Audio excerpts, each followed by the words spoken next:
सियासी मैदान की हर बड़ी खबर से आगाह रहने के लिए हमारे चैनल आजाद सियासत को सब्सक्राइब करें और बेल आइकन को प्रेस करें।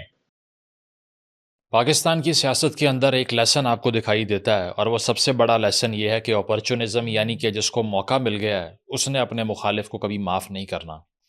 अगर देखा जाए पाकिस्तान की सियासी तारीख को तो सबसे पहले अर्ली जो चैलेंज था पहले 2 डेकेड्स के अंदर वो तो ये था कि कॉन्स्टिट्यूशन क्या होना चाहिए, किस बात पर कंसेंसस करना है, कानून साजी किसने करनी है, जिसमें हमें मुनीर रिपोर्ट का तज़किरा भी मिलता है, मौलवी तमीज़ुद्दीन ख़ान केस का तज़किरा भी मिलता है। और एक पॉइंट पर यह डिसाइड करना मुश्किल हो जाता है कि ताकत गवर्नर जनरल के पास होगी या फिर कानून साज असम्बली के पास होगी। उससे आगे बढ़ते हैं, भुट्टो साहब आते हैं और उससे पहले मुल्क दोलख्त हो जाता है और भुट्टो साहब के आने के बाद नेशनलाइजेशन शुरू हो जाती है और उसके बाद में जब उनको हैंग किया जाता है तो डिक्टेटरशिप आ जाती है। 90s की जो पूरी डेकेड है ज़िया साहब के बाद, वो बिल्कुल अनसेटलिंग होती है। उसमें कभी सदर की तरफ से इख्तियार का इस्तेमाल करते हुए असम्बली को डिज़ोल्व कर दिया जाता है। कभी वज़राए आज़म जो है वो इस कमज़ोर मैंडेट के साथ आते हैं कि उनके पास ताकत ही नहीं होती फ़ैसला करने की। और मुशर्रफ साहब के आने के बाद ये 2 पार्टियाँ, जिसका नाम मुस्लिम लीग नवाज़ और पीपल्स पार्टी था, वो कम से कम ये भाँप लेते हैं कि अगर हम एक दूसरे के ख़िलाफ़ इंतकामी कार्रवाइयाँ करते रहे, जो कि मुस्लिम लीग नवाज़ लेट 90s में कर रही थी, जिसमें बेनज़ीर साहिबा को टारगेट करके एहतसाब ब्यूरो का इदारा इस्तेमाल करके करप्शन के इल्ज़ामात लगा के सियासी मुखालिफिन की ज़ुबानबंदी की जाती थी, तो जब उसी मियाँ नवाज़ शरीफ के ख़िलाफ़ मार्शल लॉ लगता है, जो आजकल के नौजवानों को याद नहीं है, जो आजकल के नौजवानों ने नहीं देखा कि बख्तरबंद गाड़ियों में लाया जा रहा है, जो आजकल के नौजवानों ने नहीं देखा कि जहाज़ की सीट से हथकड़ी लगाई जा रही है, जो आजकल के नौजवानों ने नहीं देखा कि जब वापसी हो रही है बाहर से तो तब लोग खुश हैं कि चलो जला वतनी ख़त्म हुई, पॉपुलर लीडर था। ये सारा कुछ ख़त्म होने के बाद एक्नॉलेज वो ये करते हैं और उनकी पॉलिटिकल एवोल्यूशन उस टाइम की ये थी कि अब दोबारा से इस इंतकाम की पॉलिटिक्स में पड़ के हमने एक दूसरे को कमज़ोर नहीं करना। और अगर मिसाक जमहूरियत साइन होता है उसके बाद, तो ये पीरियड 2008 से लेके ऑनवर्ड्स आप 2017-18 तक देख लीजिए, कितने ही सियासी कैदी पाकिस्तान में बनाए गए, कितने ही मुकदमेबाजी एक दूसरे के ख़िलाफ़ हुई, कितने वुज़रा ने प्रेस कॉन्फ्रेंसेस में खड़े होकर ये कहा कि अगले हफ़्ते नैब फ़लाँ-फ़लाँ लीडर को उठा के ले जाएगी, मुझे पहले ही इल्म है। ठीक है? आपको close to nothing, close to none ये रेशो मिलेगी। लेकिन 2017 के बाद से जो कल्चर पड़ता है एक पाकिस्तान की सियासत में, उसमें ये था कि सारी अपोज़िशन जेल में हो, मीडिया की ज़ुबान बंद हो, ठीक है? इसके अलावा ये है कि अगर हमने रूल करना है तो हम सारी अपोज़िशन को जेल में रख के करें। अब जब इस सियासी कल्चर को आप परवान चढ़ा रहे थे तो आपने इतना इश्तियाल दिलवाया अपने मुखालिफिन को कि मैंने अपनी कानों से ये बात सुनी हुई है बहुत से उन लोगों से जो कि आज पाकिस्तान की पार्लिमान का हिस्सा हैं, कि अगर ये वापस आ गए तो हमें तो टांग देंगे ये।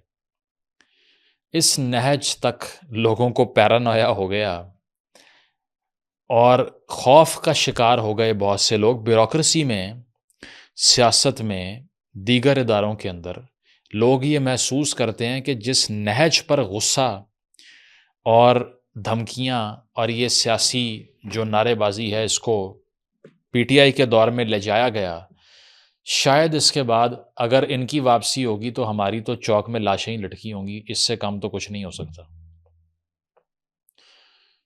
और सियासतदान के पास सबसे बड़ा जो ताकत का जो हथियार होता है ना, वो कम्युनिकेशन, नेगोशिएशन होती है, कॉन्टेस्टेशन, टेबल के ऊपर बैठ के चीज़ों को सॉल्व करने की ताकत। अदरवाइज़ तो क्या था, अदरवाइज़ तो आप जंग लगा दें यहाँ पे और दोनों तरफ से फ़ौजों को लड़वा दें, ये कर लें आप। पॉलिटिक्स तो फिर ख़त्म हो जाती है जहाँ पर वॉर शुरू होती है। लेकिन पॉलिटिक्स में वॉरफेयर का प्रॉपर इंट्रोडक्शन अब हो चुका है और अब सिर्फ़ और सिर्फ़ इंतकामी सियासत आपको दिखाई देती है और उसके रिसीविंग एंड पर अब वही तहरीक इंसाफ आ गई, जिन्होंने अपना बयानिया ही 10-15 साल ये बनाया था कि सिर्फ़ हम ठीक हैं, सिर्फ़ हम ईमानदार हैं, हमारे अलावा जो भी इंसान पाकिस्तान में सियासत करना चाह रहा है वो साफ सुथरा नहीं हो सकता। कन्विक्शंस की बुनियाद के ऊपर अगर आप 2017 में आप ये कह सकते थे कि नवाज़ शरीफ का जो रिमूवल हुआ है वो 101% ठीक है, तो कन्विक्शन तो आपकी भी हो गई अलकादिर में। क्या बना उसका? तो दिखाई ये देगा वही बात ना, we learn from history that we do not learn from history. हम तारीख से ये सीखते हैं कि हम तारीख से कुछ नहीं सीखते। पाकिस्तान की सियासत इस एक जुमले में आप एनकैप्सुलेट कर सकते हैं। यहाँ पर आप ये देखिए कि रिसीविंग एंड पे आने के बावजूद पहले 62-63 का जो आर्टिकल था उसके ऊपर पीपल्स पार्टी और नून लीग आपस में बात करते रहे कि इसको ख़त्म कर देना चाहिए। जब नून लीग ताकत में आए तो वो ख़त्म ना करे, जब पीपल्स पार्टी आए तो वो ख़त्म ना करे, क्योंकि जिसके हाथ में लाठी आ गई वो तो नहीं छोड़ेगा। ठीक है, इसी तरह और बहुत सी नैब कवानीन के ऊपर आप देख लें। पीपल्स पार्टी के दौर में नून लीग ने कहा कि इसको रिफॉर्म करो, नहीं हुआ। नून लीग के दौर में पीपल्स पार्टी ने कहा ख़त्म करो, नहीं हुआ। नए सूबे बनने के ऊपर आप देख लें कि जब भी एक जाने वाली हुकूमत का टेन्योर ख़त्म होने वाला होता है तो वो एक होम्योपैथिक सा बिल पास करते हैं और वो कहते हैं कि पंजाब में नए इंतज़ामी बुनियाद पे यूनिट कायम किए जाएंगे। पहले साल नहीं करेंगे जाने से पहले, और ऑपोजिशन चीखती रहेगी कि ये काम किया जाए, लेकिन जैसे ही ऑपोजिशन का कैंप स्विच होगा तो वो इस तरफ आएंगे ही नहीं, बात ही नहीं करेंगे। इसके साथ साथ आप ये देखिए कि वो पीका लॉ जो 2016 के अंदर मुस्लिम लीग नवाज़ की हुकूमत लाती है और उसमें वो फेक न्यूज़ और दीगर जो डैमेजेस की बात करती है, उस वक्त इमरान खान साहब सहाफ़ियों की आवाज़ बने हुए थे। वो कह रहे थे कि मैं सहाफ़ियों की आवाज़ में आवाज़ मिला के, कदम के साथ कदम मिला के उनके साथ चलूँगा। ये फ्रीडम ऑफ स्पीच की खिलाफ वर्जी हो रही है। इससे बुरा और काला कानून कोई तारीख में है ही नहीं।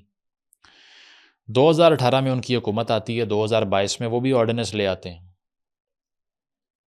और वो सज़ा का इजाफ़ा कर देते हैं इसमें। ठीक है, और उसकी बुनियाद के ऊपर सहाफ़ियों के घरों में छापे दोबारा से। उसकी बुनियाद पहले नून लीग ने डाली, उसको इंटेंसिफाई किया तहरीक इंसाफ ने। अच्छा, जब ये ऑर्डिनेंस आया तो बेशक मरीम नवाज़ साहिबा हों या नून लीग के दीगर लोग हों, वो कह रहे थे काला कानून है, क्योंकि तब वो अपोजिशन में थे। ठीक है, तो तब वो काला कानून हो गया दोबारा से नून लीग के लिए, और एहतजाज में शिरकत भी पीपल्स पार्टी के बहुत से लोग करते रहे सहाफ़ियों के साथ मिलके। आज आप ये ट्रैजिक कॉमेडी देखिए कि अब दोबारा से जब दोनों हाउसेस से पीका अमेंडमेंट्स पास हुई हैं जिसके तहत 3 साल कैद, 20 लाख रुपए जुर्माना, इस तरह की सज़ाएँ हैं, और उसमें फ़ेक न्यूज़ क्या है ये डिसाइड भी उसी अथॉरिटी ने करना है जिसको क्रिटिसिज्म का शिकार किया जाना चाहिए हुकूमत को, क्योंकि किसी भी हुकूमत को एग्जेम्प्ट नहीं करना चाहिए क्रिटिसिज्म से। मैं मानता हूँ कि सोशल मीडिया के ऊपर एक बौछार है फ़ेक न्यूज़ की। अभी रिसेंटली 26 नवंबर के वाक़े को लेके बहुत से प्रोपेगेंडिस्ट सहाफ़ियों ने AI जनरेटेड इमेजेस से खून पेंट करके उसकी तस्वीरें शेयर कर की ट्विटर के ऊपर। मैं मानता हूँ कि इससे बड़ा कोई क्राइसिस ही नहीं है आज के दौर में। मैंने व्हाट्सएप ग्रुप्स में देखा है जो हो रहा होता है कि जो जिसके मुंह में आएगा ना फॉरवर्ड कर देगा, जो जिसकी कोई ख्वाहिश होगी ना उसको ख़बर बना के पेश कर देगा, और वो आगे फैलता जाएगा। आप कुछ कर ही नहीं सकते इस सारे प्रोसेस का। तो ये सारा कुछ सेटल किसने करना था? उस जुडिशरी ने, जो कि इतनी मैल फंक्शनिंग है कि उसको ठीक करने की तरफ तो हमने आना ही नहीं है। तो सिविल प्रोसीजर्स को, लाइबल लॉज को ठीक करने की बजाय, उसमें कन्विक्शन रेट बढ़ाने की बजाय, वहाँ पर डैमेजेस क्लेम करने का जो प्रोसीजर है उसको शफाफ करने की बजाय, सारा वज़न हमने इस बात पे डाल दिया कि जो पार्टी टू दी ऑफेंस है, यानी कि इक़्तिदार वाले लोग, यानी कि हुकूमत, वही डिसाइड करेगी कि किसने झूठी खबर फैलाई है किसने नहीं, और अदालतों को इग्नोर करो। यहाँ पे कोई भी अपना काम करता हुआ आपको दिखाई नहीं देगा। हर किस्म का, जिसका जो SOP है ना, जिसकी जो जॉब डिस्क्रिप्शन है, उसके अलावा वो सारे काम कर रहा है। तो अब देख लीजिए आपके इस बार जब नून लीग इस अमेंडमेंट को लेके आती है तो सहाफ़ियों की आवाज़ कौन बना? तहरीक इंसाफ, क्योंकि वो अपोजिशन में है इसलिए। तो आपको एक पूरी एपिसोडिक हिस्ट्री दिखाई देगी जिसमें अपोजिशन में आके जो नज़रियात उजागर होते हैं ना पॉलिटिशियंस के दिलों में, वो तो कहीं ढूंढने को भी ना मिले, वो तो यूरोपियन पार्लियामेंट्स में ना मिले आपको। लेकिन जैसे ही इक़्तिदार की कुर्सी पे चिमटेंगे तो उसके बाद सब भूल जाएंगे, चाहे वो वोट को इज़्ज़त दो, चाहे वो सियासत में नए चेहरे लाऊंगा हो, चाहे वो गवर्नर हाउस की दीवारें गिरा दूंगा वाली बात करनी हो, चाहे करप्शन ख़त्म कर दूंगा 90 दिन में, कुछ भी हो, डज़ नॉट स्टैंड। ये फैसला पाकिस्तान की आवाम को करना है कि उसने कब तक 3 पार्टी लीडर्स मुख्तलिफ पार्टियों के, जिनकी एवरेज उम्रें अगर देखी जाए ना 70+ के करीब होंगी, कब तक उन पे अपना तकिया करके फ्यूचर उनको देखना है कि ये आकर ठीक करेंगे, हमें ये बचाएंगे। वो चे गुवेरा ने कहा था, liberators do not exist, people liberate themselves. आज़ाद करवाने वाला कोई नहीं होता, लोग बजाते खुद अपनी जंग उनको खुद लड़नी पड़ती है। जब तक हम ये उम्मीद रखेंगे कि आउटडेटेड मेंटालिटी के लोग यंग जनरेशन के लिए फ़ैसले कर सकते हैं, चाहे वो किसी भी पार्टी से हों, अपने आप को बेवकूफ़ बना रहे हैं। आजकल के डिजिटल दौर में 8-10 साल में इतना फ़र्क आ रहा है जनरेशन्स में कि उसका पेस ही कैचअप नहीं होता। हम अभी स्कूल के बच्चों के साथ बैठ जाएं, आधी बातें समझ नहीं आती जो वो टर्मिनोलॉजीज़ यूज़ कर रहे होते हैं। जिस स्पीड से वो टेक सेवीनेस दिखाते हैं, 2 मिनट में पूरा गैजेट खोल लिया, हमें तो समझ नहीं आती। तो आप ये सोचिए कि 70 साल के आदमी का क्या हाल होगा। इनमें से आधे शायद ऐसे हों जिनको गूगल मैप्स पे लोकेशन ना खोलनी आती और उनके पूरे मुल्क पकड़ाए हुए हमने। हमें ये सोचना पड़ेगा, पाकिस्तान की यूथ को ये सोचना है कि कौन सा वो दिन होगा जब आप बजाते खुद अपने आप को लीड करेंगे।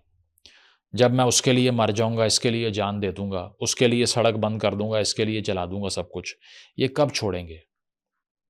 जब तक ये कल्ट फॉलोवर चाहे किसी पार्टी का हो, पीटीआई, नून लीग, पीपल्स पार्टी, कोई हो, सूबाई हो, वफाकी हो, नेशनल हो, कोई भी हो, जब तक क्रिटिकल थिंकर्स नहीं कोई कौम पैदा करेगी, वहाँ पर हमेशा इस तरह इस्तेहसाल होता रहेगा। कोई आइडियोलॉजी नहीं है इस सारे अमल के अंदर। आप देखिए कि इंटरनेशनल फ्रंट पे कितने गंभीर चैलेंजेस दरपेश हैं, लेकिन ये सियासतदान इकट्ठे बैठने को तैयार नहीं है। 3 हफ्ते मुज़ाकरात खेल के एंड पे कुछ भी नहीं किया। लार्जर कॉज सोचनी नहीं आती, नेशनल इंटरेस्ट का पता नहीं है, स्टेट्समैन मुल्क की पॉलिटिक्स से ख़त्म हो गए। अपोजिशन वाले कहते हैं कि हमने IMF की ग्रांट नहीं आने देनी, बिल जला दो, बाहर से रेमिटेंस ना आए, इस मुल्क में इकॉनमी बैंकरप्ट हो जाए। ये स्टेट्समैनशिप है? या बाहर से जो पैसे भेज रहा है वो कोई अपने ख़ानदान को सपोर्ट करने के लिए भेज रहा है, या जो आप बयानियाँ बना रहे हैं करप्शन का पैसा हमारे खिलाफ इस्तेमाल होता है, ये है। और ख़ुद आपने क्या किया? बंद लिफाफों में आपने जाके जो है ना वो काबीना को इन्वॉल्व करके प्राइवेट शख्सियत को माशाल्लाह आपने फ़ायदा दे दिया। तो हमें ये सोचना है लुकिंग बैक कि ये एक लूप पे तारीख लगी हुई है, इसमें कुछ नया है ही नहीं। वही पुरानी फिल्म है जो रिपीट पे देख देख के ये कौम को थक जाना चाहिए अब तक। इसको ठीक करने के लिए सबसे बड़ा हथियार क्रिटिसिज्म है। जब तक आप फॉलोवर कल्ट का शिकार रहेंगे, तनकीद नहीं करेंगे, अपने दिमाग उनको नहीं सौंपेंगे और उनकी ओनरशिप को क्लेम करके अथॉरिटी को क्वेश्चन करना नहीं सीखेंगे, डेमोक्रेसी का कोई फ़ायदा नहीं है। क्योंकि डेमोक्रेसी फ़र्द के बगैर मुकम्मल नहीं होती, और फ़र्द आज़ाद तब तक नहीं होता जब तक दिमाग में तनकीदी सोच नहीं आती। ये पैदा करने के लिए पढ़ना पड़ेगा इस तारीख को, ताकि समझ आए कि माजी में जो हुआ है वो गलतियाँ रिपीट ना हों। वो कहते हैं ना, if you want to know the future, study the past. We also have to study the past. Thank you.